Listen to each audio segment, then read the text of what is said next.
중국이 침묵을 하고 있습니다. 14억 인구, 56개 민족, 8대 방언권을 하나의 문자로 통제해온 국가가 단 하나의 문자 체계만은 언급조차 회피했죠. 유네스코가 가장 과학적이라 선언했고 MIT가 디지털 시대 최적 문자로 분석했습니다. 그런데 중국 교육부는 공식 문서에서 이 문자를 단 한 번도 거론하지 않았습니다. 전문가들은 문화적 자존심이라 했죠. 하지만 진실은 달랐습니다. 통제 불가능한 구조적 위협, 그것이 핵심이었습니다. 지금부터 한글이 중국 언어 정책의 금기가 된 충격 실화 시작합니다. 저는 지금 베이징 국가도서관 언어정책 자료실에 앉아 있습니다. 중국 언어학 정책 분석가로 일한 지 15년째입니다.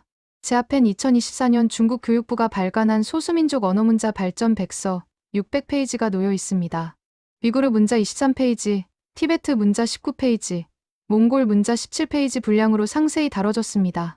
그런데 한글은 단 한 줄도 없습니다. 언급조차 되지 않았습니다. 저는 검색 기능을 돌렸습니다. 차오시엔 웬 조선문, 한글어 한글, 한글, 코리안 스크립트. 결과는 0건이었습니다. 이상합니다. 중국 연변 조선독자치주엔 80만 명이 한글을 공식 문자로 씁니다. 길거리 간판, 관공서 문서, 학교 교과서 모두 한글로 작성되죠. 그런데 중앙정부 공식 문서엔 존재하지 않습니다. 저는 2023년 국무원 신문판공실 브리핑 영상 47건을 전부 검토했습니다. 소수민족 정책 관련 질의응답이 12건 있었습니다. 한글에 대한 질문은 단 한 건도 없었습니다. 외신 기자들도 묻지 않았습니다. 마치 합의된 침묵처럼 느껴졌습니다. 저는 동료에게 물었습니다. 왜 한글은 공식 석상에서 거론되지 않습니까? 그는 커피를 한 모금 마시고 답했습니다. 자네도 알잖아. 우리 시스템은 관리 가능성을 최우선으로 하지. 한글은 그 논리에 안 맞아. 저는 되물었습니다. 무슨 뜻입니까? 한글도 표준화된 문자 아닙니까? 그는 모니터를 돌려 보여줬습니다.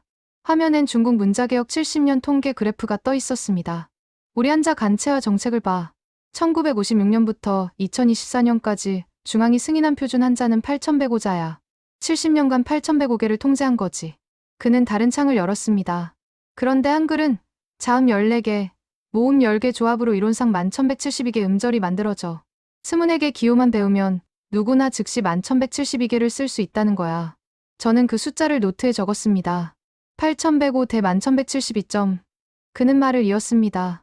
더 큰 문제는 신조어 생성 속도야. 한자는 세 글자 만들려면 교육부 승인이 필요해. 하지만 한글은 그는 키보드를 두드렸습니다. 화면에 훈민정음 해를 본 이미지가 떴습니다. 1443년 세종이 만든 이후 중앙의 승인 없이 민간이 자유롭게 조합해서 썼어. 지금도 한국에선 초성, 중성, 종성 조합만 알면 누구나 신조어를 만들지. 저는 2023년 한국국립국어원 신어 보고서를 떠올렸습니다. 그의 신규 등재 단어가 509개였습니다. 가심비, 갓생, 너굴맨, 댕댕이, 메타버스. 모두 기존 24개 기호 조합으로 만들어진 단어들이었습니다. 중앙의 승인 같은 건 없었습니다. 누군가 쓰기 시작하면 그게 곧 표준이 됐습니다. 저는 물었습니다. 그럼 중국은 이걸 위협으로 보는 겁니까? 동료는 고개를 끄덕였습니다. 정확히는 통제 불가능성이지. 우리 시스템은 문자를 중앙에서 관리하는 구조야. 그래야 교육과정, 출판, 미디어를 일원화할 수 있거든. 저는 중국 초등학교 국어 교과서를 펼쳤습니다. 1학년 1학기 교과서엔 100자만 나옵니다. 6년간 배우는 한자는 총 2,500자입니다. 이 2,500자는 교육부가 선정한 상용 한자입니다. 이 범위를 벗어나면 시험 문제로 출제되지 않습니다. 암기와 축적의 시스템이었습니다. 저는 비교 자료를 찾았습니다. 한국 초등학교 1학년 국어 교과서입니다. 첫 페이지엔 이렇게 적혀 있었습니다. 기역, 니은, 디귿, 쌍기역, 쌍디귿. 24개 기호를 익히는데 2주가 걸린다고 명시돼 있었습니다. 2주 후엔 바로 문장을 읽고 쓸 수 있었습니다. 나는 학교에 갑니다. 엄마가 밥을 주셨습니다. 조합만 이해하면 즉시 응용이 가능한 구조였습니다. 저는 계산했습니다. 중국 아이들은 2,500자를 외우는데 6년이 걸립니다.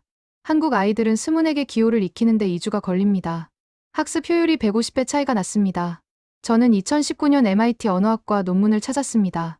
논문은 한글을 입력 속도, 학습 곡선, 확장성 측면에서 디지털 환경 최적 문자로 평가했습니다. 특히 스마트폰 입력 속도 실험 결과가 충격적이었습니다. 같은 문장을 입력하는 데 걸린 평균 시간입니다. 영어 알파벳 12.3초, 중국어 병음 입력 18.7초, 한글 8.9초. 한글이 가장 빨랐습니다. 논문은 이유를 명확히 밝혔습니다. 한글은 초성, 중성, 종성이 자동 조합되는 구조라 타이핑 동작이 최소화된다. 저는 제 스마트폰을 꺼냈습니다. 중국어 입력기를 열었습니다. 와인이 나는 너를 사랑해를 치려면 우에이나를 입력한 뒤 변환 버튼을 눌러야 했습니다. 병음을 한자로 바꾸는 2단계 과정이었습니다. 저는 한글 입력기를 설치했습니다.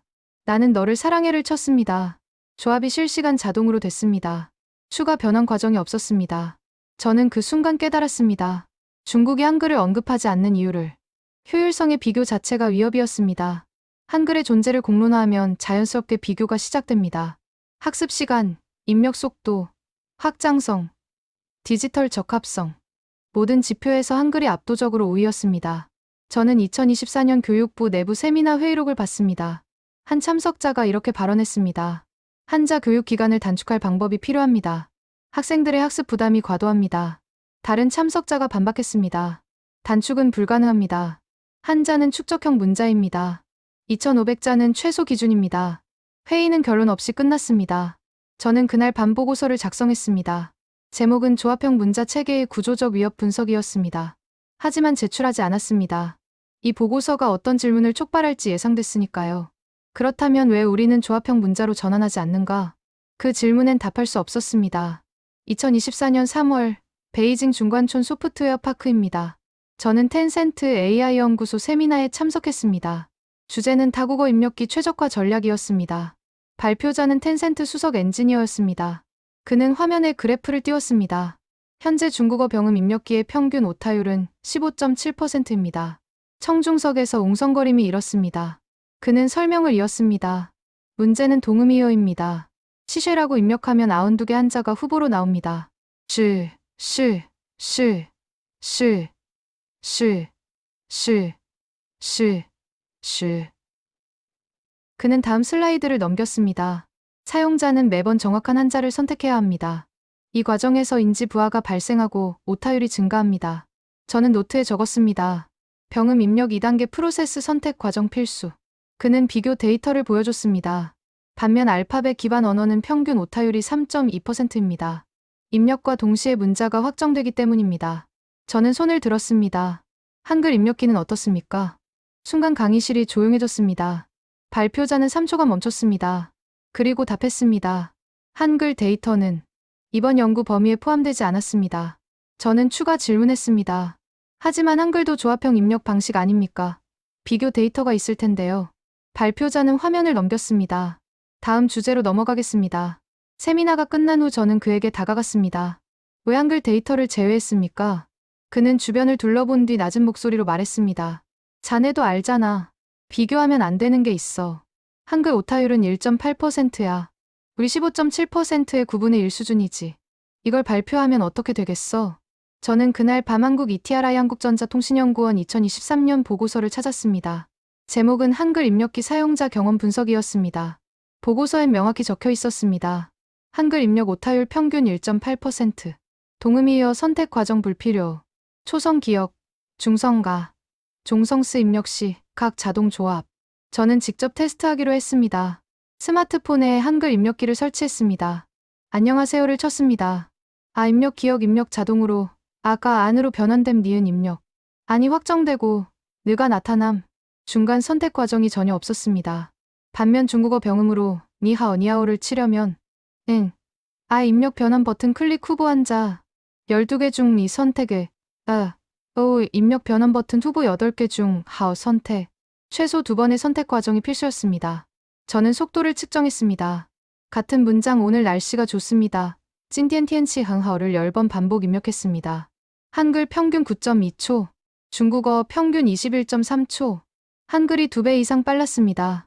저는 2024년 4월 상하이 교육박람회에 갔습니다. 한 부스에서 초등학생용 AI 학습기를 전시하고 있었습니다. 저는 담당자에게 물었습니다. 한자 학습 시간을 단축할 AI 솔루션이 있습니까? 그는 자신 있게 답했습니다. 우리 시스템은 반복 학습 알고리즘으로 암기 효율을 40% 높였습니다. 기존 6년을 3.6년으로 줄일 수 있죠. 저는 계산했습니다. 3.6년은 여전히 1314일입니다. 한글은 14일이면 기본 학습이 끝납니다. 94배 차이였습니다. 저는 물었습니다. 조합형 문자로 전환하면 어떻습니까? 예를 들어 한글처럼. 담당자는 표정이 굳었습니다. 조합형 문자는 중국 문화와 맞지 않습니다. 저는 되물었습니다. 문화가 아니라 효율 측면에서 말씀드린 겁니다. 그는 대답하지 않았습니다. 그냥 다른 고객에게로 시선을 돌렸습니다. 저는 그 순간 명확히 깨달았습니다. 효율론의 자체가 금기였습니다. 2024년 5월, 저는 교육부 정책자문회의에 배석했습니다. 한 대학 교수가 제안했습니다. 초등학교 환자 학습량을 2,500자에서 1,800자로 줄이자는 의견입니다. 학생 부담을 경감하기 위함입니다. 교육부 국장이 반박했습니다. 1,800자로는 중학교 교과서를 읽을 수 없습니다. 표준을 낮추면 전체 교육 체계가 흔들립니다. 교수는 다시 말했습니다. 그렇다면 병음 사용 비율을 늘리면 어떻습니까? 어려운 환자는 병음으로 대체하는 겁니다. 국장은 단호하게 거부했습니다. 병음은 보조 수단일 뿐입니다. 환자를 대체할 수 없습니다. 저는 손을 들었습니다. 국장님, 질문 하나 드려도 되겠습니까? 그는 고개를 끄덕였습니다. 만약 다른 표문자 체계를 참고한다면 어떻습니까?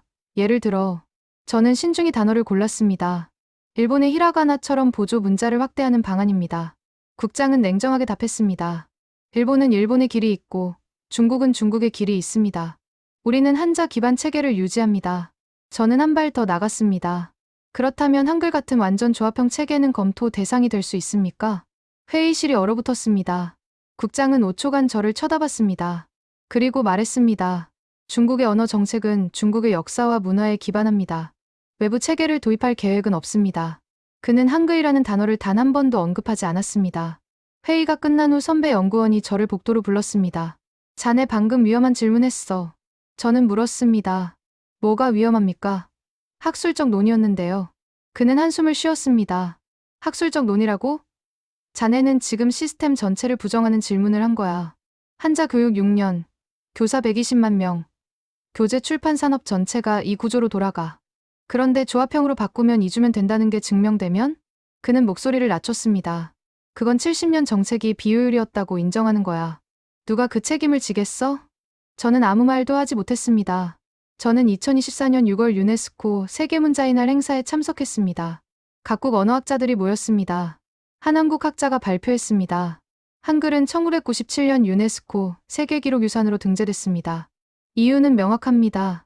창제 원리가 과학적이고 학습 효율이 탁월하기 때문입니다. 그는 비교 그래프를 보여줬습니다. 문맹 퇴치 소요 기간 국제 비교입니다. 라틴 알파벳 기반 국가 평균 8개월, 한자 기반 국가 평균 3년, 한글 기반 한국은 평균 3주입니다. 그는 유네스코 공식 평가를 인용했습니다. 유네스코는 한글을 가장 합리적이고 배우기 쉬운 문자로 평가했습니다. 저는 중국 대표단 자리를 봤습니다. 5명 모두 고개를 숙이고 메모만 하고 있었습니다. 발표가 끝난 후 질의응답 시간이었습니다. 저는 손을 들지 않았습니다. 중국 대표단 누구도 손을 들지 않았습니다. 침묵으로 일관했습니다. 저는 그날 밤 호텔방에서 데이터를 정리했습니다. 입력 속도 한글 알파벳 중국어, 학습 기간 한글 2주 알파벳 6개월 한자 6년, 오타율 한글 1.8% 알파벳 3.2% 중국어 15.7%, 확장성 한글 11,172개, 조합 가능 한자 8,105자 표준화. 모든 지표에서 한글이 압도적이었습니다. 하지만 중국은 이 데이터를 절대 공론화하지 않았습니다. 저는 이유를 알았습니다. 비교가 시작되는 순간 정당성이 흔들리기 때문입니다. 14억 인구가 6년간 한자를 배우는 동안 한국은 2주 만에 문자 교육을 끝냅니다. 이 팩트가 확산되면 질문이 터져 나옵니다. 왜 우리는 70년간 비효율을 유지했습니까? 그 질문엔 답이 없었습니다. 2024년 7월, 저는 선전시 난상구 화웨이 본사에 있었습니다. 화웨이가 자체 개발한 홍몽OS 4.0 발표였습니다. 발표 책임자는 스마트폰 사업부 부총재였습니다. 그는 무대에서 새 기능을 소개했습니다. 홍몽OS 4.0은 다국어 입력 효율을 38% 개선했습니다. 화면에 데모 영상이 재생됐습니다. 중국어, 영어, 일본어, 러시아어 입력 장면이 나왔습니다. 저는 목록을 세심히 봤습니다. 한글이 없었습니다. 질의응답 시간에 한 외신 기자가 물었습니다. 홍몽OS는 몇 개 언어를 지원합니까? 부총재는 답했습니다. 현재 77개 언어를 지원합니다. 기자가 다시 물었습니다. 한글도 포함됩니까? 부총재는 잠시 멈칫했습니다. 한글은 기술적으로 지원 가능합니다. 다만 우선순위 언어 목록에는 포함되지 않았습니다. 저는 이상함을 느꼈습니다. 한국은 화웨이의 주요 시장 중 하나였습니다. 2023년 기준 한국 내 화웨이 스마트폰 점유율은 12%였습니다. 그런데 한글 입력기는 우선순위가 아니라는 겁니다. 발표가 끝난 후 저는 화웨이 엔지니어 한 명을 만났습니다. 저는 직설적으로 물었습니다. 한글 입력기 개발이 기술적으로 어렵습니까? 그는 고개를 저었습니다. 전혀 아니야. 오히려 가장 쉬운 축에 속해. 자음 14개, 모음 10개, 조합 로직만 구현하면 되거든. 중국어 병은 변환보다 훨씬 단순하지. 저는 되물었습니다. 그런데 왜 우선순위에서 밀렸습니까? 그는 주변을 둘러본 뒤 낮은 목소리로 말했습니다. 위에서 내려온 가이드라인이 있어. 한글 입력기를 전면에 내세우지 말라는 거야. 이유는 모르겠어. 다만 비교당하는 걸 원치 않는 것 같더라고. 저는 그 말의 의미를 곱씹었습니다. 비교당하는 걸 원치 않는다. 저는 2024년 8월 광저우 교육기술박람회에 참석했습니다. 한 부스에서 스마트 필기 인식 펜을 전시하고 있었습니다.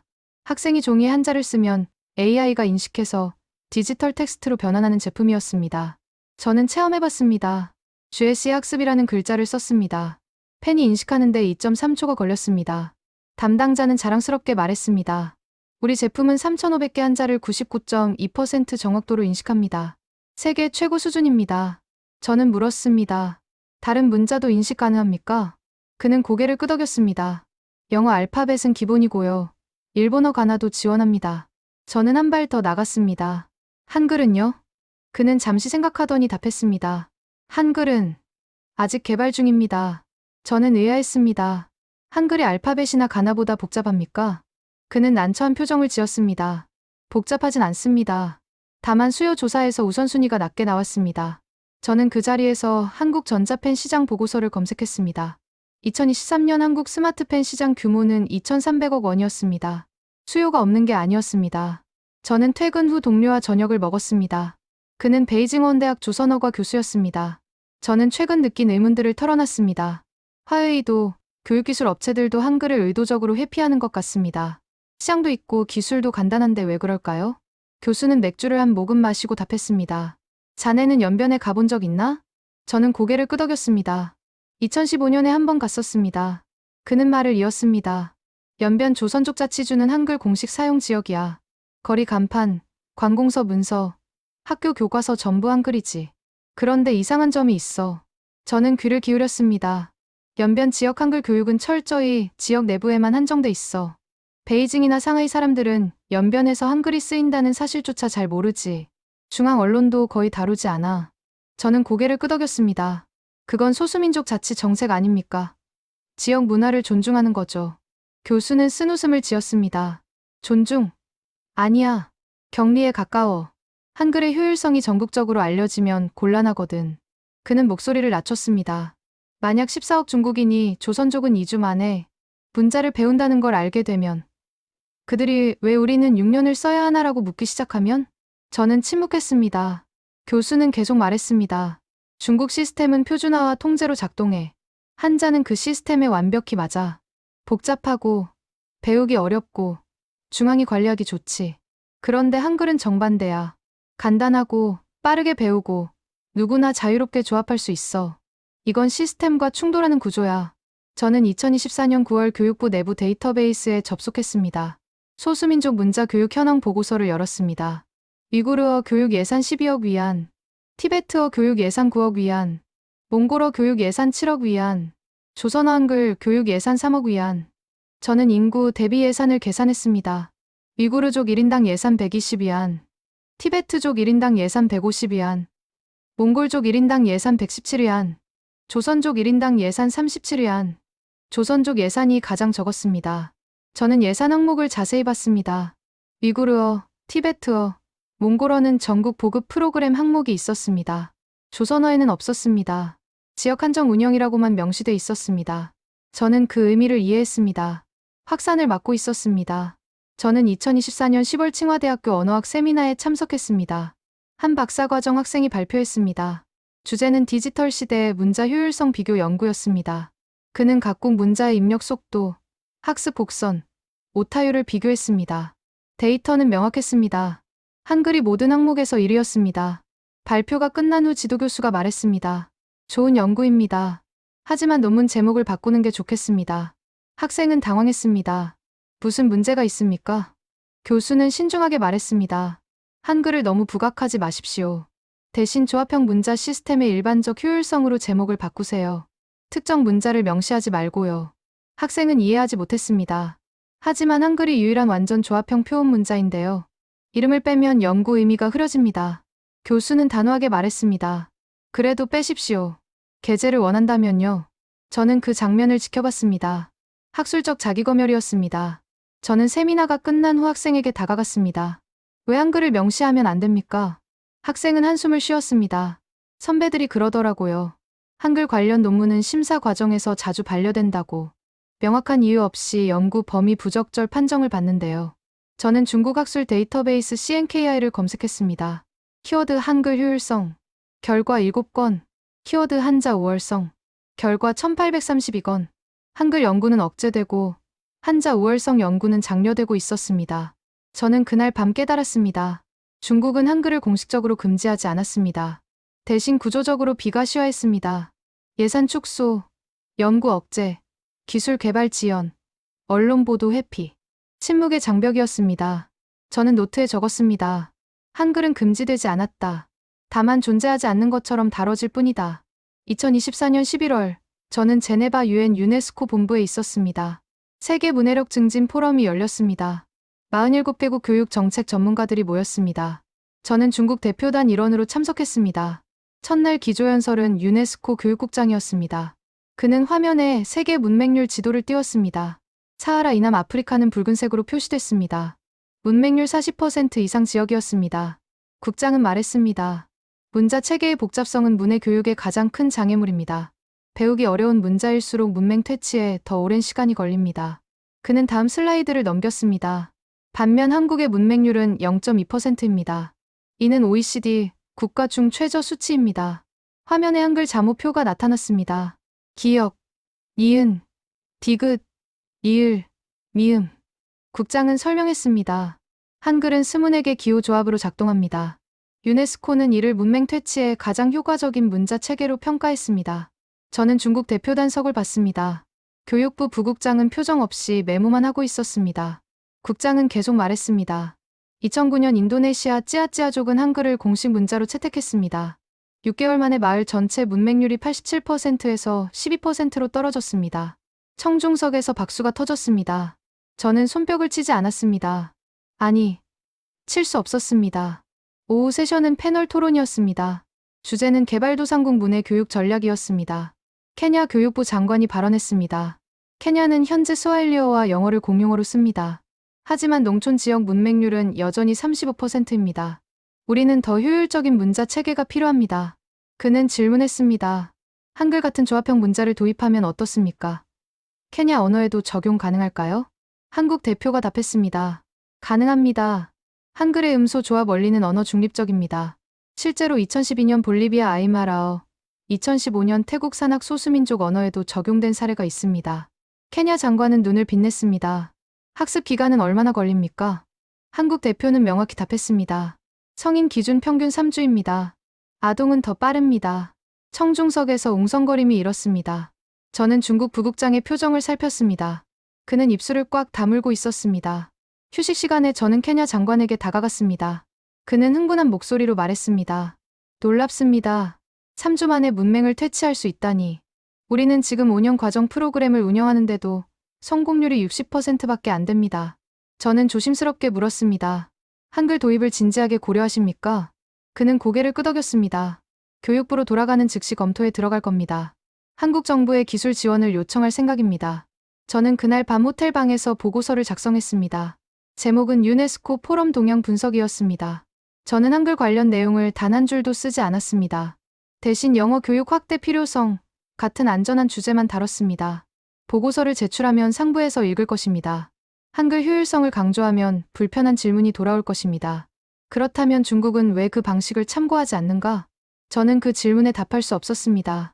2024년 12월, 저는 싱가포르 난양기술대학교 세미나에 참석했습니다.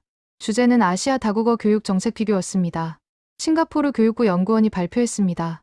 싱가포르는 영어, 중국어, 말레이어, 타밀어를 공용어로 씁니다. 학생들은 최소 2개 언어를 배워야 합니다. 그는 학습 시간 비교 그래프를 보여줬습니다. 영어 기초 습득 18개월, 중국어 기초 습득 48개월, 말레이어 기초 습득 14개월, 타밀어 기초 습득 16개월. 그는 말했습니다. 중국어가 가장 오래 걸립니다. 한자 암기 때문입니다. 한 청중이 질문했습니다. 만약 중국어를 병음으로만 가르치면 어떻습니까? 연구원은 답했습니다. 병음만으로는 불가능합니다. 동음이어가 너무 많아 문맥 없이는 의미 파악이 안 됩니다. 한자는 필수입니다. 다른 청중이 물었습니다. 그렇다면 한글 같은 완전 표음 체계는 어떻습니까? 중국어 발음을 한글로 표기하면? 연구원은 잠시 생각했습니다. 이론적으로 가능합니다. 하지만 정치적으로 매우 민감한 문제입니다. 중국은 한자를 문화 정체성의 핵심으로 봅니다. 저는 손을 들었습니다. 학술적으로만 보면 효율성은 어느 쪽이 높습니까? 연구원은 솔직하게 답했습니다. 한글 방식이 압도적으로 높습니다. 학습 시간, 입력 속도, 오류율 모든 면에서 우위입니다. 하지만 그는 말을 멈췄습니다. 하지만 그건 학술적 관점일 뿐입니다. 정책은 다른 요소를 고려해야 합니다. 저는 그 다른 요소가 무엇인지 알고 있었습니다. 통제 가능성이었습니다. 세미나가 끝난 후 저는 한국 참석자와 커피를 마셨습니다. 그는 서울대학교 언어학과 교수였습니다. 그는 말했습니다. 중국이 한글을 언급하지 않는 이유를 압니다. 저는 귀를 기울였습니다. 한글은 탈중앙화 문자입니다. 누구나 배울 수 있고, 누구나 쓸 수 있고, 누구나 새로운 조합을 만들 수 있죠. 권위가 필요 없습니다. 그는 계속 말했습니다. 반면 한자는 중앙화 문자입니다. 표준을 정하는 기관이 필요하고, 교육을 통제하는 시스템이 필요하고, 출판을 승인하는 절차가 필요합니다. 권위가 전제됩니다. 저는 고개를 끄덕였습니다. 교수는 덧붙였습니다. 중국 입장에서 한글은 대안의 존재 증명입니다. 한글이 성공할수록 한자 체계의 정당성이 흔들립니다. 그래서 침묵하는 겁니다. 저는 그날 밤새 논문 초고를 열었습니다. 제목은 21세기 중국 언어 정책의 방향이었습니다. 저는 3개월간 작성해온 원고를 읽었습니다. 120페이지 중 한글 언급은 단 2번이었습니다. 그것도 각주의 조합형 문자의 일례로만 표기했습니다. 저는 커서를 그 문장에 놓았습니다. 삭제 버튼을 눌렀습니다. 2문장 모두 지웠습니다. 논문 전체에서 한글이 사라졌습니다. 저는 스스로에게 물었습니다. 나는 지금 학자인가? 아니면 체제의 대변인인가? 답을 찾지 못했습니다. 2025년 1월 BBC가 다큐멘터리를 방영했습니다. 다큐는 인도네시아, 솔로몬제도, 파푸아뉴기니에서 한글을 도입한 사례를 다뤘습니다. 솔로몬제도 마을 촌장이 인터뷰했습니다. 우리 마을은 400년간 문자가 없었습니다. 영국 선교사들이 영어를 가르쳤지만 너무 어려워 포기했죠. 그런데 한글은 달랐습니다. 한 달 만에 우리 언어를 글로 쓸 수 있게 됐습니다. 다큐는 마을 학교 장면을 보여줬습니다. 아이들이 한글로 자신들의 언어를 썼습니다.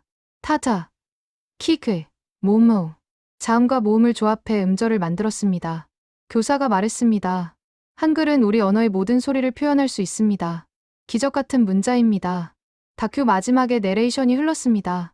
한글은 21세기 문맹 퇴치의 가장 강력한 도구로 부상하고 있다. 언어학자들은 이를 문자 민주화라 부른다.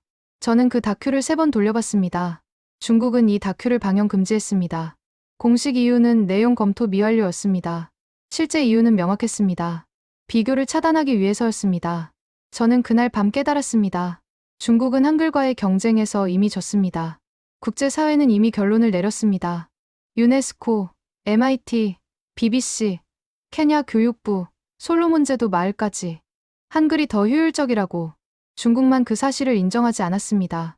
정확히는 인정할 수 없었습니다. 2025년 2월 저는 베이징 국가언어문자공작위원회 긴급회의에 소집됐습니다. 회의실엔 15명의 고위 관계자가 앉아 있었습니다. 교육부, 선전부, 공안부, 사이버안전국 담당자들이었습니다. 위원장이 프로젝터를 켰습니다. 화면에 SNS 게시글이 떴습니다. 중국 웨이보에 올라온 글이었습니다. 한국 친구가 2주 만에 문자를 배웠다고 하던데 우리는 왜 6년을 써야 하나요? 한글이 뭐길래? 게시글 조회 수는 1200만이었습니다. 댓글은 38,000개였습니다. 위원장이 말했습니다. 이 게시글은 어제 오후 6시에 올라왔습니다. 12시간 만에 이 수치에 도달했습니다. 그는 다음 슬라이드를 넘겼습니다. 연관 검색어 순이었습니다. 1위 한글이 뭐야? 2위 한글 배우는 법. 3위 한글 일산자. 4위 왜 중국은 한글 안 써? 5위 조선족 한글 교육. 위원장은 목소리를 높였습니다. 스문의 시간 내 이 검색어들을 모두 차단하십시오. 관련 게시글도 전수 삭제하십시오. 사이버안전국 담당자가 물었습니다. 삭제 사유는 무엇으로 표기합니까? 위원장은 잠시 생각했습니다. 허위 정보 유포로 하십시오. 저는 손을 들었습니다. 위원장님, 그런데 그 내용이 허위입니까? 한글 학습 기간이 실제로 2주 정도인 건 사실 아닙니까? 회의실이 조용해졌습니다. 위원장은 저를 쏘아봤습니다. 사실 여부가 중요한 게 아닙니다. 사회 안정이 중요합니다. 이런 비교가 확산되면 교육 체계 전반에 대한 불신이 생깁니다. 선전부 담당자가 거들었습니다. 맞습니다. 이건 단순 정보가 아니라 체제 비판의 씨앗입니다. 우리는 70년간 한자 교육 시스템을 구축했습니다. 그게 비효율이었다는 인식이 퍼지면 당과 정부의 권위가 흔들립니다. 저는 되물었습니다. 그렇다면 우리는 영원히 이 문제를 덮을 겁니까? 국제사회는 이미 다 압니다. 유네스코도, MIT도, BBC도 한글의 효율성을 인정했습니다. 위원장은 단호하게 말했습니다. 국제사회는 국제사회입니다. 중국 내부는 다릅니다. 14억 인구를 통제하려면 정보 관리가 필수입니다. 회의는 30분 만에 끝났습니다. 결론은 명확했습니다. 한글 관련 모든 비교 콘텐츠를 즉시 차단한다. 저는 회의실을 나오며 공안부 담당자에게 물었습니다. 실제로 차단이 가능합니까? 인터넷 시대예요. 그는 냉소적으로 웃었습니다. VPN 쓰는 사람들은 어차피 다 봐. 하지만 그들은 소수야. 14억 중 95%는 차단된 정보만 접해. 그걸로 충분해. 저는 그날 밤 집에 돌아와 VPN을 켰습니다. 논문 4,720건이 나왔습니다. 스탠퍼드 대학교 2024년 연구, 한글은 학습 효율 측면에서 세계 최고 문자체계. 하버드 대학교 2023년 논문 한글의 음소 조합 원리는 인지과학적으로 최적 구조. 옥스퍼드 대학교 2025년 보고서, 디지털 입력 환경에서 한글이 가장 빠른 문자. 저는 중국 바이두에서 한글 효율성을 검색했습니다. 결과 0건. 검색 결과를 찾을 수 없습니다라는 메시지만 떴습니다. 정보가 지워지고 있었습니다. 2025년 3월, 저는 상하이 사범대학교 초청 강연에 갔습니다. 주제는 21세기 언어 교육의 방향이었습니다. 저는 PPT를 준비했습니다. 원래 계획은 한글을 사례로 언급하는 것이었습니다. 하지만 전날 밤 교육부에서 연락이 왔습니다. 한글 관련 내용은 삭제하십시오. 민감한 시기입니다. 저는 PPT를 수정했습니다. 한글이라는 단어를 전부 조합형 문자로 바꿨습니다. 강연장엔 200명의 학생이 있었습니다. 저는 조합형 문자의 효율성을 설명했습니다. 조합형 문자는 스문에게 기호로 11,000개 이상 음절을 만들 수 있습니다. 학습 시간은 평균 2주입니다. 한 학생이 손을 들었습니다.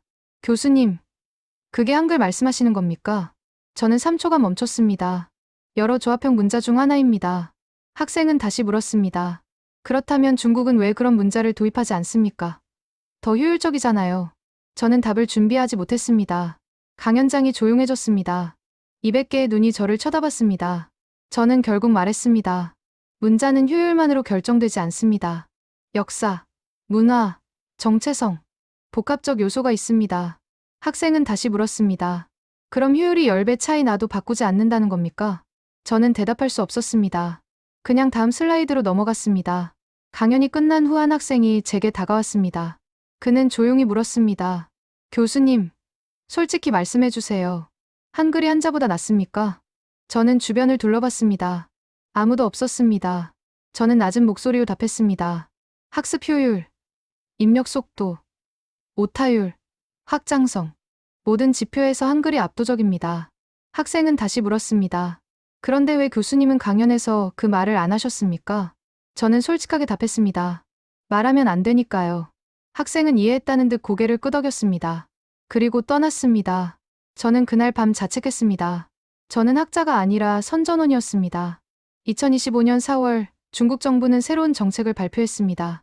소수민족 언어 표준화 강화 방안이었습니다. 핵심 내용은 명확했습니다. 소수민족 문자 교육은 반드시 한자 교육과 병행해야 한다. 한자를 배우지 않으면 졸업장을 받을 수 없다. 연변 조선족 자치주에도 적용됐습니다. 조선족 학생들은 이제 한글과 한자를 동시에 배워야 했습니다. 학습 부담이 2배로 늘었습니다. 한 조선족 교사가 언론 인터뷰에서 말했습니다. 우리 학생들은 한글로 2주 만에 글을 읽고 씁니다. 그런데 이제 6년간 한자를 배워야 합니다. 왜 이런 정책을 만드는지 이해가 안 됩니다. 그 인터뷰는 스문의 시간 내 삭제됐습니다. 교사는 부적절한 발언으로 경고를 받았습니다. 저는 그 정책의 진짜 목적을 알았습니다. 한글의 효율성을 희석시키는 것이었습니다. 조선족이 한글만 쓰면 2주 만에 문자 습득이라는 사실이 명확히 드러납니다. 하지만 한자를 강제로 병행시키면 그 효율이 가려집니다. 조선족도 결국 6년 걸린다는 인식을 만들 수 있었습니다. 저는 2025년 5월 내부 세미나에서 보고서를 발표했습니다. 제목은 한자 교육 체계의 지속 가능성 분석이었습니다. 저는 데이터를 제시했습니다. 중국 초등학생 연간 한자 학습 시간 720시간, 한국 초등학생 연간 한글 학습 시간 48시간, 15배 차이였습니다. 저는 결론을 내렸습니다. 현재 체계는 교육 자원의 비효율적 배분을 초래하고 있습니다. 발표가 끝나자 한 고위 관계자가 말했습니다. 당신은 한자를 포기하자는 겁니까? 저는 답했습니다. 포기가 아니라 개선입니다. 더 효율적인 방법을 검토해보자는 겁니다. 그는 냉소했습니다. 효율? 당신은 아직도 모르는군요. 이건 효율의 문제가 아닙니다. 통제의 문제입니다. 저는 되물었습니다. 무슨 뜻입니까? 그는 명확히 말했습니다. 한자는 배우기 어렵기 때문에 가치가 있습니다. 6년을 투자해야 하기 때문에 쉽게 포기할 수 없습니다. 그 투자가 곧 체제에 대한 의존입니다. 하지만 2주 만에 배우는 문자라면? 그는 웃었습니다. 그건 누구나 쓸 수 있습니다. 통제가 불가능하죠. 저는 그 순간 깨달았습니다. 중국이 한글을 두려워하는 진짜 이유를. 효율성이 아니었습니다. 자유였습니다. 한글은 누구나 2주 만에 배울 수 있습니다. 중앙의 승인이 필요 없습니다. 교육기관이 필요 없습니다. 누구나 자유롭게 쓸 수 있습니다. 그게 가장 큰 위협이었습니다. 2025년 6월, 저는 충칭시 교육청 긴급 보고를 받았습니다. 한 중학교에서 학생 120명이 집단으로 한글을 배우고 있다는 내용이었습니다. 교육청 담당자는 당황한 목소리로 말했습니다. 학생들이 자체적으로 한글 스터디 그룹을 만들었습니다. SNS로 교재를 공유하고 온라인으로 학습하고 있습니다. 저는 물었습니다. 왜 한글을 배웁니까? 누가 시킨 겁니까? 담당자는 답했습니다. 아무도 시키지 않았습니다. 학생들이 스스로 결정했습니다. 이유는 빠르고 쉽기 때문이라고 합니다. 저는 그 학교에 직접 갔습니다. 교실 뒤편에서 5명의 학생을 인터뷰했습니다. 한 여학생이 말했습니다. 저는 한자 쓰는 게 너무 힘들었어요. 시험 때마다 손목이 아팠죠. 그런데 한글은 3일 만에 기본을 익혔어요. 너무 신기했어요. 남학생이 거들었습니다. 친구가 유튜브 영상을 보여줬어요. 한글 배우는 법이었죠. 기역, 니은, 디귿, 24개만 외우면 된다고 하더라고요. 해봤더니 정말 그렇더라고요. 저는 물었습니다. 한글로 무엇을 씁니까? 한 학생이 노트를 꺼냈습니다. 한글로 빼곡히 적혀 있었습니다. 일기요. 중국어를 한글로 표기해요. 워아이니 워아이니. 나는 너를 사랑해를 워아이니로 쓰는 거죠. 한자보다 10배는 빠릅니다. 저는 충격받았습니다. 학생들은 한글을 한자 대체 수단으로 쓰고 있었습니다. 다른 학생이 말했습니다. 선생님들은 모르시는데요. 우리 반 절반이 한글을 써요. 시험 준비할 때 한글로 메모하면 훨씬 빠르거든요. 저는 교육청 담당자에게 물었습니다. 이 현상이 다른 학교에도 있습니까? 그는 고개를 끄덕였습니다. 충칭만 해도 17개 학교에서 확인됐습니다. 상하이, 광저우, 청도에서도 유사 사례가 보고되고 있습니다. 저는 그날 밤 베이징으로 돌아와 긴급 보고서를 작성했습니다. 제목은 청소년층 한글 자발적 학습 현상 분석이었습니다. 저는 핵심 문장을 적었습니다. 차단은 이미 실패했다. 정보는 확산되고 있다. 2025년 7월 교육부는 대책회의를 소집했습니다. 저는 보고서를 발표했습니다.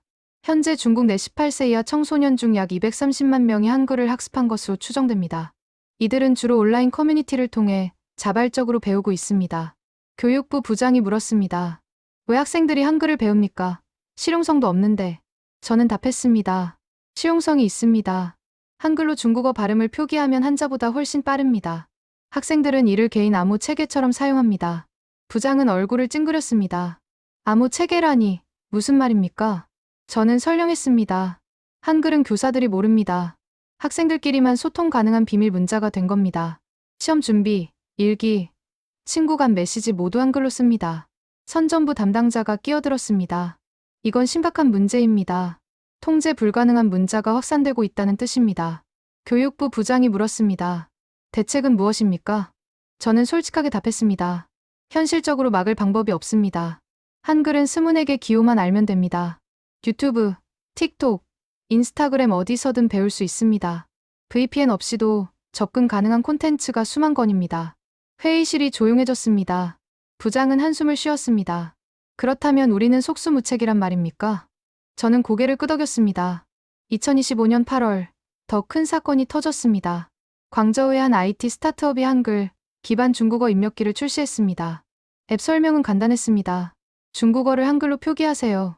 입력 속도 3배 향상. 앱은 24시간 만에 다운로드 50만 건을 돌파했습니다. 앱스토어 리뷰가 폭발했습니다. 미친 속도다. 병음보다 훨씬 빠르다. 드디어 나온 앱이다. 한자 안 써도 되니 너무 편하다. 회의록 작성 시간이 절반으로 줄었다. 저는 그 앱을 다운받았습니다. 직접 테스트했습니다. 찐디엔티엔치 항하 오늘 날씨가 좋다를 입력했습니다. 3배 빨랐습니다. 저는 개발사에 연락했습니다. 대표는 30대 엔지니어였습니다. 그는 흥분한 목소리로 말했습니다. 반응이 폭발적입니다. 하루 다운로드가 100만 건을 넘었습니다. 특히 대학생과 직장인들이 열광하고 있습니다. 저는 물었습니다. 정부 승인은 받았습니까? 그는 웃었습니다. 승인이 필요 없습니다. 이건 입력 도구일 뿐입니다. 불법도 아니고요.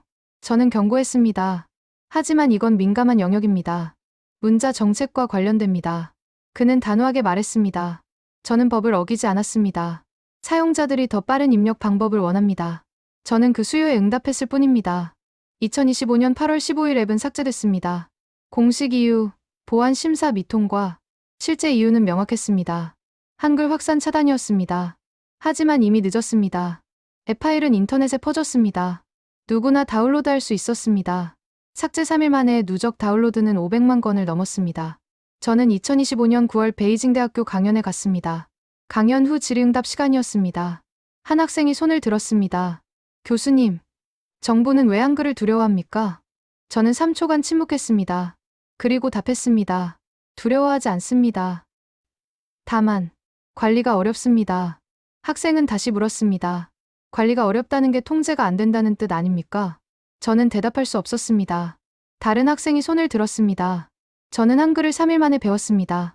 6년간 배운 한자보다 쉬웠습니다. 이게 사실인데 왜 교과서엔 없습니까? 또 다른 학생이 소리쳤습니다. 저도 한글 씁니다. 메모할 때 한자보다 10배 빠릅니다. 왜 이런 문자를 숨깁니까? 강연장이 술렁였습니다. 저는 마이크를 내려놨습니다. 답할 수 없었습니다. 저는 무대에서 내려왔습니다. 한 학생이 제게 다가왔습니다. 그는 조용히 말했습니다. 교수님, 저는 교수님이 거짓말하는 걸 압니다. 교수님도 한글이 더 낫다는 걸 아시잖아요. 저는 고개를 돌렸습니다. 학생은 계속 말했습니다. 교수님이 진실을 말하지 못하는 이유를 압니다. 하지만 우리는 이미 알고 있습니다. 인터넷은 국경이 없습니다. 저는 그날 밤 사직서를 작성했습니다. 제출하지는 않았습니다. 하지만 학자로서의 양심은 이미 사직한 상태였습니다.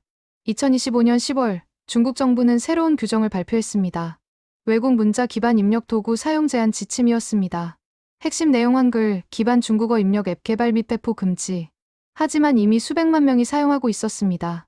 규정 발표 일주일 후 온라인 커뮤니티에 새로운 앱이 등장했습니다. 이전 앱의 복제본이었습니다. 삭제되면 또 다른 이름으로 다시 나타났습니다. 막을 수 없었습니다. 저는 2025년 11월 내부 보고서를 작성했습니다. 제목은 한글 확산 현상의 불가역성 분석이었습니다. 결론은 명확했습니다. 차단은 실패했다. 한글은 이미 중국 청소년 문화의 일부가 됐다. 금지는 오히려 반발을 키울 것이다. 보고서는 상부로 올라갔습니다. 한 달 뒤 답변이 왔습니다. 보고서 내용을 외부에 유출하지 말 것. 추가 연구 중단. 저는 그 의미를 알았습니다. 인정할 수 없으니 묻어버리겠다는 뜻이었습니다. 하지만 현실은 묻히지 않았습니다. 한글은 이미 통제 불가능한 영역으로 넘어갔습니다. 14억 인구 중 단 1%만 써도 1,400만 명입니다. 그들은 더 빠르고, 더 쉽고, 더 자유로운 문자를 경험했습니다. 되돌릴 수 없었습니다. 2025년 12월, 저는 중난하이존 앙하이 국무원 회의실에 소집됐습니다. 최고위급 언어정책 긴급회의였습니다. 국무위원, 교육부 부장, 선전부 부부장, 사이버안전국장이 참석했습니다. 회의 주제는 한글 확산 사태 최종 대응책이었습니다. 국무위원이 입을 열었습니다. 현황부터 보고하십시오. 사이버안전국장이 화면을 띄웠습니다. 2025년 12월 기준 한글 학습자는 추정 800만 명입니다. 이 중 70%가 18세에서 35세 사이입니다. 그는 다음 데이터를 보여줬습니다. 웨이보, 더우인 틱톡, 샤오홍슈에서 한글 관련 게시글은 일평균 12만 건입니다. 삭제 속도보다 생성 속도가 빠릅니다. 교육부 부장이 덧붙였습니다. 대학 캠퍼스에서는 한글이 일종의 또래 문화가 됐습니다. 학생들은 한글을 쓰는 것을 쿨하다고 여깁니다. 금지할수록 더 확산되는 역효과가 발생하고 있습니다. 국무위원은 인상을 찌푸렸습니다. 그렇다면 왜 학생들이 한글의 매력을 느낍니까? 저는 손을 들었습니다. 말씀드려도 되겠습니까? 국무위원은 고개를 끄덕였습니다. 저는 천천히 말했습니다. 학생들은 한글의 자유로움에 끌립니다. 스문에게 기호만 알면 누구나 즉시 쓸 수 있습니다. 시험도 없고 승인도 필요 없습니다. 한자처럼 6년을 투자하지 않아도 됩니다. 저는 목소리를 낮췄습니다. 그들은 한글을 통해 통제로부터의 해방감을 느낍니다. 회의실이 얼어붙었습니다. 선전부 부부장이 날카롭게 반박했습니다. 통제로부터의 해방이라니. 그건 위험한 표현입니다. 교육은 통제가 아니라 표준화입니다. 저는 답했습니다. 하지만 학생들은 그렇게 느끼지 않습니다. 그들에게 한자 교육은 6년간의 의무적 투자입니다. 반면 한글은 자발적 선택입니다. 국무위원이 끼어들었습니다. 그렇다면 당신은 한자 교육을 포기하자는 겁니까? 저는 고개를 저었습니다. 포기가 아닙니다. 다만 현실을 직시해야 합니다. 한글 확산은 이미 막을 수 없습니다. 금지는 실패했습니다. 저는 데이터를 제시했습니다. 2025년 1월 한글 검색량 월 200만 건, 2025년 12월 월 3,800만 건, 19배 증가했습니다. 모든 차단 조치에도 불구하고요. 교육부 부장이 물었습니다. 그렇다면 대안이 뭡니까? 저는 심호흡했습니다. 그리고 말했습니다. 한글을 공식적으로 인정하는 겁니다. 회의실이 술렁였습니다. 선전부 부부장이 소리쳤습니다. 미쳤습니까? 한글을 인정한다는 건 한자 체계를 부정하는 겁니다.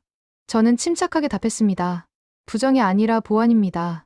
한글을 보조 문자로 인정하고 중국어 표기에 활용하는 겁니다. 금지하면 반발만 커집니다. 차라리 통제 가능한 범위로 끌어들이는 게 현명합니다. 국무위원은 표정 없이 물었습니다. 만약 한글을 인정하면 어떤 일이 벌어집니까? 저는 솔직하게 답했습니다. 단기적으로는 혼란이 있을 겁니다. 하지만 장기적으로는 교육 효율이 올라갑니다. 학생들의 학습 부담이 줄고 입력 속도가 빨라지고 문맹률이 낮아질 겁니다. 선전부 부부장이 냉소했습니다. 그리고 한자는 사라지겠죠. 70년 교육 체계가 무너지는 겁니다. 저는 고개를 저었습니다. 한자는 사라지지 않습니다. 한글은 표현 문자일 뿐입니다. 한자의 의미 체계는 여전히 필요합니다. 다만 학습 부담이 줄어들 뿐입니다. 국무위원은 한참을 생각하더니 말했습니다. 당신 제안은 기각합니다. 중국은 한자를 유지할 것입니다. 저는 마지막으로 물었습니다. 그렇다면 800만 한글 사용자는 어떻게 하시겠습니까? 그들을 모두 처벌하시겠습니까? 국무위원은 냉정하게 답했습니다. 처벌은 하지 않습니다. 다만 공식적으로 인정하지 않을 뿐입니다. 그들이 사적으로 쓰는 건 막지 않겠습니다. 하지만 공교육, 공문서, 공식 미디어에서는 절대 허용하지 않습니다. 저는 그 의미를 이해했습니다. 존재는 묵인하되 인정은 하지 않겠다는 것이었습니다. 회의가 끝난 후 저는 복도에서 교육부 부장을 마주쳤습니다. 그는 낮은 목소리로 말했습니다. 자네 오늘 위험한 발언을 했어. 저는 답했습니다. 진실을 말했을 뿐입니다. 그는 한숨을 쉬었습니다. 진실이 항상 환영받는 건 아니야. 특히 그 진실이 체제를 흔들 때는.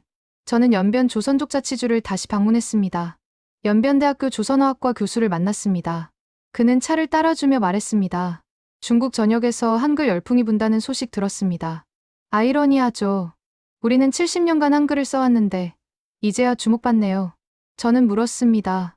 연변에서는 어떻게 느낍니까? 한글이 전국적으로 확산되는 걸. 그는 복잡한 표정을 지었습니다. 솔직히 말하면 두렵기도 합니다. 한글이 우리 민족 정체성의 상징이었는데 이제는 중국 젊은이들의 유행이 돼버렸으니까요. 저는 고개를 끄덕였습니다. 그는 계속 말했습니다. 하지만 한편으로는 기쁩니다. 한글의 우수성이 증명됐으니까요. 우리가 70년간 지켜온 게 헛되지 않았다는 뜻이죠. 저는 물었습니다. 정부가 한글을 공식 인정할 거라고 생각하십니까? 그는 고개를 저었습니다. 절대 안 할 겁니다. 인정하는 순간 한자 체계의 비효율을 공식적으로 인정하는 셈이니까요. 70년 정책이 틀렸다고 자인하는 거죠. 저는 창밖을 봤습니다. 연변대학교 캠퍼스엔 한글 간판이 즐비했습니다. 기역, 니은, 디귿, 이을, 미음. 스문에게 기호가 만들어낸 무한한 조합이었습니다. 저는 그날 밤 호텔 방에서 개인 노트에 글을 썼습니다. 중국은 한글과의 전쟁에서 이미 졌다. 다만 패배를 인정하지 않을 뿐이다. 저는 다음 문장을 적었습니다. 800만 명이 사용하는 문자를 금지할 수 없다. 8천만 명이 되면, 8억 명이 되면, 저는 마지막 문장을 적었습니다. 언젠가 중국은 선택해야 할 것이다. 효율을 택할 것인가, 체면을 택할 것인가. 저는 연변 조선족자치주를 다시 방문했습니다. 연변대학교 조선어학과 교수를 만났습니다. 그는 차를 따라주며 말했습니다. 중국 전역에서 한글 열풍이 분다는 소식 들었습니다. 아이러니하죠. 우리는 70년간 한글을 써왔는데 이제야 주목받네요. 저는 물었습니다. 연변에서는 어떻게 느낍니까? 한글이 전국적으로 확산되는 걸. 그는 복잡한 표정을 지었습니다. 솔직히 말하면 두렵기도 합니다. 한글이 우리 민족 정체성의 상징이었는데 이제는 중국 젊은이들의 유행이 돼버렸으니까요. 저는 고개를 끄덕였습니다. 그는 계속 말했습니다. 하지만 한편으로는 기쁩니다. 한글의 우수성이 증명됐으니까요. 우리가 70년간 지켜온 게 헛되지 않았다는 뜻이죠. 저는 물었습니다. 정부가 한글을 공식 인정할 거라고 생각하십니까? 그는 고개를 저었습니다. 절대 안 할 겁니다. 인정하는 순간 한자 체계의 비효율을 공식적으로 인정하는 셈이니까요. 70년 정책이 틀렸다고 자인하는 거죠. 저는 창밖을 봤습니다. 연변대학교 캠퍼스엔 한글 간판이 즐비했습니다. 기역, 니은, 디귿, 이을, 미음. 20개 기호가 만들어낸 무한한 조합이었습니다. 저는 그날 밤 호텔 방에서 개인 노트에 글을 썼습니다. 중국은 한글과의 전쟁에서 이미 졌다. 다만 패배를 인정하지 않을 뿐이다. 저는 다음 문장을 적었습니다. 800만 명이 사용하는 문자를 금지할 수 없다. 8천만 명이 되면, 8억 명이 되면, 저는 마지막 문장을 적었습니다. 언젠가 중국은 선택해야 할 것이다. 효율을 택할 것인가, 체면을 택할 것인가. 저는 거절했습니다. 인터뷰하면 제 경력이 끝날 것이기 때문이었습니다. 하지만 BBC는 다른 방식으로 취재를 진행했습니다. 베이징, 상하이, 광저우 거리에서 젊은이들을 인터뷰했습니다. 한 대학생이 카메라 앞에서 말했습니다. 저는 한글을 3일 만에 배웠습니다. 한자는 6년을 배워도 어렵습니다. 무엇이 더 합리적입니까? 다른 직장인이 말했습니다. 회사에서 한글로 메모합니다. 회의록 작성 시간이 절반으로 줄었습니다. 왜 정부는 이걸 막으려 합니까? 중국에서는 차단됐습니다. 하지만 VPN을 통해 수백만 명이 시청했습니다. 온라인 커뮤니티는 다큐 내용으로 들끓었습니다. BBC가 우리 현실을 정확히 짚었다. 정부는 왜 효율적인 문자를 막는가? 한글 금지는 우리의 권리를 침해하는 것이다. 정부는 이번에도 침묵했습니다. 반박하지도 인정하지도 않았습니다. 없는 것처럼 다뤘습니다. 저는 사직서를 다시 꺼냈습니다. 이번엔 진지하게 고민했습니다. 제출할 것인가, 말 것인가. 저는 결국 서랍에 다시 넣었습니다. 떠나는 것도 도망이었습니다. 남아서 기록하는 게 제 역할이라고 생각했습니다. 언젠가 이 시대가 역사가 될 때 누군가는 진실을 증언해야 했습니다. 저는 그 증인이 되기로 했습니다. 그 후 몇 주가 지났습니다. 저는 베이징 국가도서관 지하 자료실에 앉아 있었습니다. 제 앞엔 지난 70년간의 중국 언어정책 문서가 쌓여 있었습니다. 1956년 한자간 체화 방안부터 2026년 소수민족 언어 표준화 지침까지. 저는 한 가지 공통점을 발견했습니다. 모든 정책의 핵심은 통제였습니다. 문자를 통제하면 교육을 통제할 수 있습니다. 교육을 통제하면 사고를 통제할 수 있습니다. 사고를 통제하면 사회를 통제할 수 있습니다. 한자는 완벽한 통제 도구였습니다. 배우기 어렵고 표준화가 필요하고 중앙의 승인이 전제됐습니다. 그런데 한글은 그 논리를 무너뜨렸습니다. 20개 기호만 알면 누구나 즉시 사용할 수 있었습니다. 중앙의 승인이 필요 없었습니다. 통제가 불가능한 구조였습니다. 며칠 후, 저는 교육부 내부 세미나에 참석했습니다. 주제는 2026년 교육과정 개편 방향이었습니다. 한 연구원이 제안했습니다. 초등학교 한자 학습량을 2,500자에서 2,000자로 줄이는 건 어떻습니까? 학생 부담을 경감하기 위함입니다. 교육부 국장은 즉시 거부했습니다. 불가능합니다. 2,000자로는 중학교 교과서를 읽을 수 없습니다. 다른 연구원이 물었습니다. 그렇다면 한글 같은 보조 문자를 도입하면 어떻습니까? 어려운 한자를 한글로 표기하는 겁니다. 국장은 얼굴을 붉혔습니다. 한글 이야기는 이제 그만하십시오. 우리는 한자 국가입니다. 한자로 충분합니다. 저는 손을 들었습니다. 국장님, 질문 하나만 드리겠습니다. 지금 이 순간에도 800만 명이 한글을 쓰고 있습니다. 이들을 어떻게 하시겠습니까? 국장은 침묵했습니다. 그리고 답했습니다. 그들이 사적으로 쓰는 건 상관없습니다. 다만 공식 영역에는 진입시키지 않을 것입니다. 저는 되물었습니다. 그게 가능하다고 보십니까? 800만이 8천만이 되면요? 국장은 단호하게 말했습니다. 그런 일은 없을 겁니다. 하지만 저는 알고 있었습니다. 이미 그런 일이 벌어지고 있었습니다. 그 후 한 달이 지났습니다. 저는 상하이 푸단대학교에서 초청 강연을 했습니다. 강연 후 한 학생이 제게 다가왔습니다. 그는 노트북을 열어 보여줬습니다. 화면엔 한글로 가득 찬 문서가 있었습니다. 이게 뭡니까? 저는 물었습니다. 학생은 답했습니다. 제 졸업 논문입니다. 중국어를 한글로 표기했습니다. 한자로 쓰면 8천자인데 한글로는 5천자로 줄었습니다. 저는 놀랐습니다. 학교에 제출하려고요? 학생은 고개를 저었습니다. 아니요. 제출은 한자로 할 겁니다. 하지만 작성은 한글로 했습니다. 훨씬 빠르거든요. 나중에 한자로 변환하면 되니까요. 저는 다른 학생들을 봤습니다. 10명 중 3명이 고개를 끄덕였습니다. 저도 그렇게 합니다. 저도요.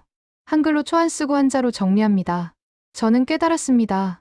한글은 이미 중국 학생들의 일상 도구가 됐습니다. 공식적으로는 인정받지 못했지만 실질적으로는 필수가 됐습니다. 정부는 표면을 통제했지만 실체는 이미 흘러갔습니다. 며칠 뒤 저는 동료 교수와 저녁을 먹었습니다. 그는 광저우 중산대학교 언어학과 교수였습니다. 그가 말했습니다.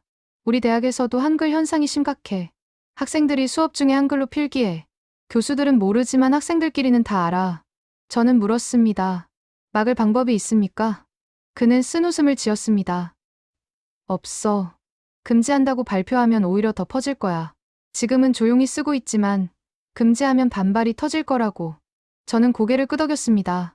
그는 계속 말했습니다. 정부는 딜레마에 빠졌어. 인정하자니 체제가 흔들리고 금지하자니 이미 손 쓸 수 없이 퍼졌고 그래서 없는 척하는 거야. 보고도 못 본 척, 알고도 모른 척. 저는 잔을 들었습니다. 우리도 마찬가지입니다. 알고도 가르치지 않고 보고도 기록하지 않습니다. 우리는 잔을 부딪혔습니다. 공범자들의 건배였습니다. 이후 몇 달이 지났습니다. 저는 개인 연구를 계속했습니다. 공식 보고서엔 쓸 수 없는 내용들이었습니다. 저는 전국 12개 도시 대학생 2,000명을 대상으로 비공식 설문조사를 했습니다. 질문 한글을 배워본 적이 있습니까? 결과 38%가 예. 질문 한글이 한자보다 쉽다고 생각합니까? 결과 92%가 예. 질문 만약 선택할 수 있다면 한글을 공식 문자로 채택하겠습니까? 결과 67%가 예. 저는 이 데이터를 봤습니다. 민심은 이미 기울었습니다. 하지만 정부는 민심을 따르지 않았습니다. 체제를 따랐습니다. 저는 설문 결과를 USB에 담아 금고에 넣었습니다. 언젠가 이 데이터가 빛을 볼 날이 올 것입니다. 그날까지 보관하기로 했습니다. 그 후 어느 날 저는 연변에서 온 이메일을 받았습니다. 연변대학교 조선어학과 학생이었습니다. 이메일 내용은 이랬습니다. 교수님, 저는 조선족입니다. 어릴 때부터 한글을 썼습니다. 최근 중국 전역에서 한글 열풍이 분다는 소식을 들었습니다. 기쁘기도 하고 걱정도 됩니다. 한글이 우리 민족의 정체성이었는데 이제는 유행이 돼버렸습니다. 하지만 한편으로는 자랑스럽습니다. 우리가 지켜온 문자의 가치를 중국 전체가 인정하기 시작했으니까요. 교수님은 어떻게 생각하십니까? 저는 회신을 작성했습니다. 한글은 이미 민족의 경계를 넘었습니다. 이제는 효율의 문제이고 선택의 문제입니다. 당신의 민족이 지켜온 문자가 수억 명에게 자유를 줄 수 있습니다. 그건 자랑스러운 일입니다. 저는 메일을 보냈습니다. 그리고 창밖을 봤습니다. 베이징 거리엔 한자 간판이 가득했습니다. 하지만 저는 알고 있었습니다. 그 간판 뒤 카페에서, 도서관에서, 기숙사에서 젊은이들은 한글을 쓰고 있었습니다. 보이지 않는 혁명이 진행 중이었습니다. 그 후 몇 주가 지나 저는 마지막 보고서를 작성했습니다. 제목은 2026년 중국 언어정책 평가 및 전망이었습니다. 저는 결론 부분에 이렇게 적었습니다. 중국은 한글 확산을 막지 못했다. 차단은 실패했고 금지는 역효과를 냈다. 현재 추정 1200만 명이 한글을 사용한다. 이는 전체 인구의 0.86%다. 하지만 18세에서 35세로 한정하면 3.2%다. 저는 다음 문장을 적었습니다. 중국 정부는 한글을 공식 인정하지 않는다. 하지만 묵인한다. 금지하면 반발이 커지기 때문이다. 현재 전략은 보이지 않게 만들기다. 공론화하지 않고 통계에 포함하지 않고 정책에 반영하지 않는다. 저는 마지막 문장을 적었습니다. 하지만 이 전략은 지속 가능하지 않다. 한글 사용자는 매달 증가한다. 5년 후 5천만, 10년 후 1억을 넘을 것이다. 그때 중국은 선택해야 한다. 현실을 인정할 것인가, 계속 부정할 것인가. 저는 보고서를 프린트했습니다. 그리고 두 부를 만들었습니다. 한 부는 교육부에 제출했습니다. 한 부는 제 금고에 넣었습니다. 교육부 버전에는 마지막 문장이 없었습니다. 그들이 듣고 싶지 않은 진실이었으니까요. 이틀 후 교육부에서 회신이 왔습니다. 보고서 잘 받았습니다. 내용 검토 후 필요시 추가 논의하겠습니다. 추가 논의는 없었습니다. 붙였습니다. 저는 그날 밤 개인 노트 마지막 페이지를 폈습니다. 그리고 적었습니다. 2026년 오늘 나는 역사가 기록될 것이라 믿는다. 중국이 한글과 만난 날을 인정할 수 없었지만 막을 수도 없었던 현실을, 체제가 효율을 거부한 순간을, 그리고 결국 현실이 승리한 과정을. 저는 마지막 문장을 적었습니다. 한글은 금지되지 않았다. 단지 공식적으로 존재하지 않을 뿐이다. 하지만 1200만 명의 입과 손에서 한글은 이미 현실이 됐다. 그리고 현실은 언제나 공식을 이긴다. 저는 노트를 덮었습니다. 창밖엔 베이징의 밤이 깊어가고 있었습니다. 수백만 개의 불빛이 반짝였습니다. 그 불빛 하나하나 아래에서 누군가는 한글을 쓰고 있을 것입니다. 기역, 니은, 디귿, 이을, 미음. 스문에게 기호가 만들어내는 자유를 정부는 인정하지 않았지만 사람들은 이미 선택했습니다. 그것으로 충분했습니다. 역사는 정부가 아니라 사람들이 만듭니다. 저는 그 역사의 증인이었습니다.